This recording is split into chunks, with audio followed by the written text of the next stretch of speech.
The topic of discussion for this analysis will be how the use of television informs on global awareness attributes. But first, a condensed version of the intersecting timelines that led up to the invention of the television. The innovation of Drummond's limelight, Graham's dynamo, and ultimately Edison's light bulb provided a reliable light source. After John Wesley Hyatt plasticized nitrocellulose to produce a hard celluloid material, a man named Hannibal Goodwin was able to use a similar process to produce nitrate film base, which was later used in Dixon's kinetoscope at Edison's lab. From the use of Euclideus's earlier projector in Derbler's moving picture shows to Muybridge's series photography, these men were deemed to be some of the earliest pioneers of videography. And finally, sound.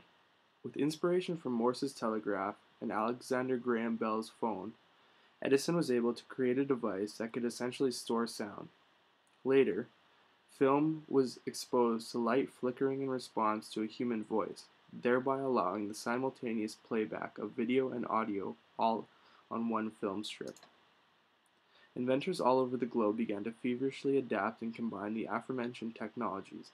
However, in 1925, it was a Scotsman named John Baird who was the first to demonstrate a live moving image of a human face. This was the first form of a televised image. Although these apparition-like images were extremely crude, the general public began to take an exceptional interest in them. So that is the final result. Right.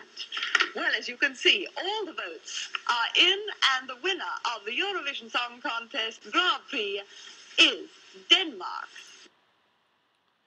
In 1927, Bell Telephones and the U.S. Department of Commerce conducted the first long-distance television transmission, taking place between Washington, D.C. and New York City.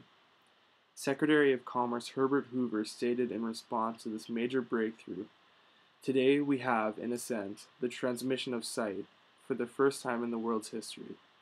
Human genius has now destroyed the impediment of distance in a new respect, and in a manner hitherto unknown." What exactly would all this mean to society, to the world?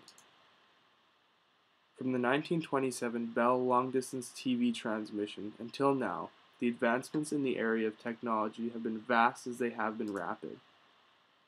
From Vladimir Zworykin's first practical fully electronic system to the first TV commercial. Firsts of TV, such as the first instant replay of a live event in 1936, to Roosevelt's 1939 presidential speech. The technological advancements of television have been drastic. With each advancement came greater public interest, meaning greater exposure to this aggressively emerging form of mass media. Finally, leading to the increase in potency with which messages could be conveyed using television. Do we easily absorb information as compared to individuals living before the time of television, say?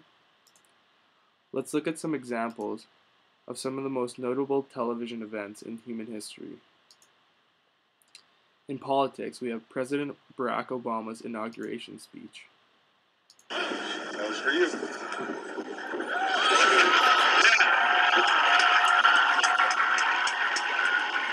Are you prepared to take the oath, Senator? I am.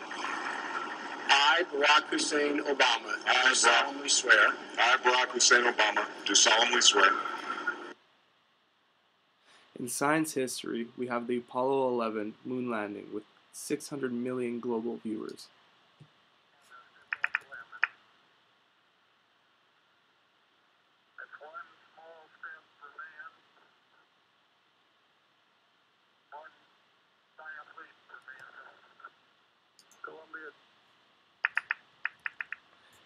In world news, the rescue of Chilean miners, with just over 1 billion TV viewers worldwide.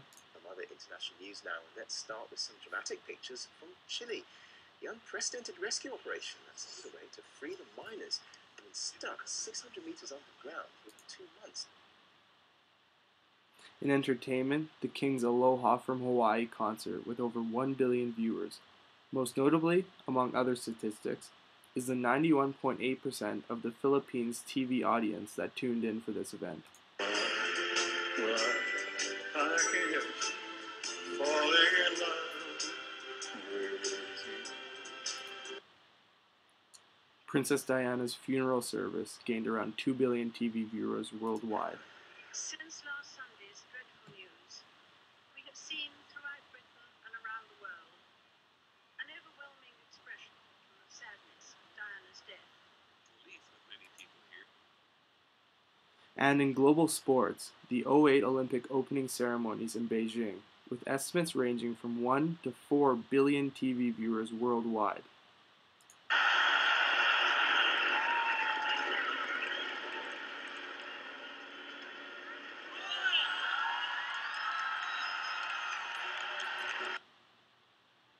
Now you may ask, why would an individual striving to become globally aware concern themselves with all of this? And the answer is sheer volume of viewers. A viewing audience in the billions can act as an extremely powerful tool in the transition of societal development. I mean, isn't it obvious? The use or misuse of television can tamper with one's perspective of reality by showing only a minute view of the real world. Regardless of cultural differences, the increasing accessibility of a television audience is allowing its effect to become more and more uniform across the board. Take, for example, how we learn the art of socialization. Before television, children had to rely on their family and friends to acquire social skills. Today, however, billions of people are exposed to and made to share a variety of identical views. With this in mind, we can begin to better understand the common effect that television has on society as a direct result of its effect on an individual.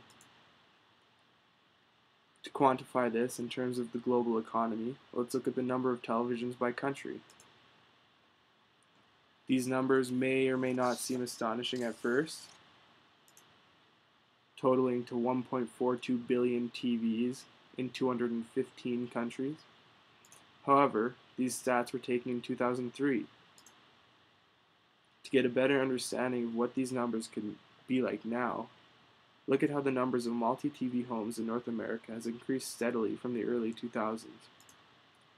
Switching gears now, the TV commercial is generally considered the most effective form of mass marketing advertising, as reflected by the high prices of commercial airtime. Case in point, the Super Bowl.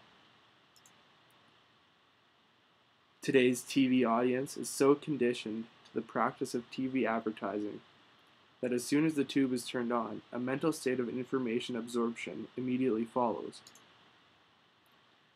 To extrapolate this idea to the global scale, a prime example that makes use of this speculated social phenomenon is foreign advertising campaigns to promote international travel. According to the World Tourism Organization, international tourism receipts represented a $935 million global market. In an effort to pan out its fair share of this international market, the Tourism Authority of Thailand spent $1.4 million on a 30-second TV ad campaign to be broadcasted on BBC and National Geographic.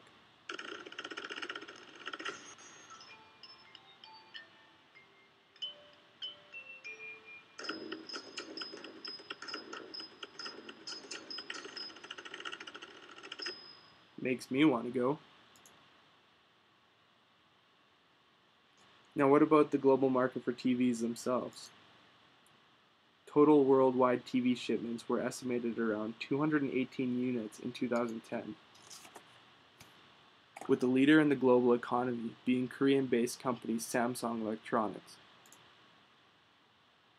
Including advertisements, subscriptions, hardware, etc., the global television market had a total revenue of $376.9 billion US in 2009.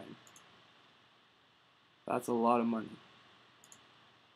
What we've seen is the hardware required to utilize the marvel of television has become both a tool of social and economic makeup, and the use or misuse of this form of mass media has accelerated with massive momentum.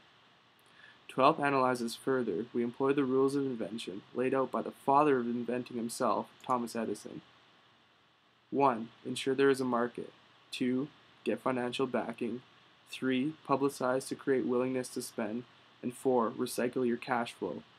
This all seems too easy for television, as it employs itself directly to accomplish 1, 2, and 3 at least. With this in mind, the trend can be seen in the consumers of the global television market. First, they are interested in something. Second, involvement in it. Then tiring of it. Rejecting it. And finally, moving on to the next big thing.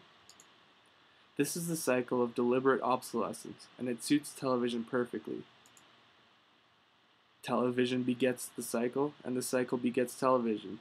And society is so readily immersed in it all that television has almost become a global society in itself. A global culture by which persons in distant countries communicate unknowingly on the subject of politics, economics, entertainment, and so much more. Thank you.